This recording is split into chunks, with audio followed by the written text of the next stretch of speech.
G'day guys, I'm filming on an AF24 and just reading from the lens again. G'day guys, I'm filming on the Samyang 24 1.8 full frame lens for Sony. And yeah, it used to be Samyang is not really good with autofocus. Right now it's very good.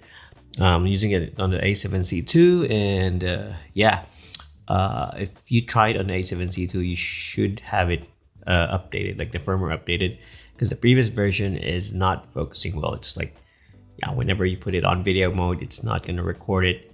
Nothing's going to happen. It's just going to like get stuck there. You have to press a button to make it move. But yeah, if once you do a firmware update, that's really good. Problem is you would need a dock. Unlike the Sigma, you can just put it on plug your camera on the computer and then update it from there. So you use the camera body as your dock, but for Samyang, you have to get the dock. So it's an extra expense for that case.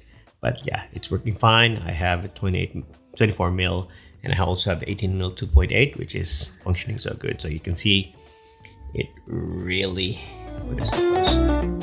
Yeah, it's really good with focusing. Like, yeah, let's do it. Okay, let's try it. Yeah, pretty good. So yeah, just in case if you have the new bodies like the A6700, the A7C2, you would need to firmware update. Cheers.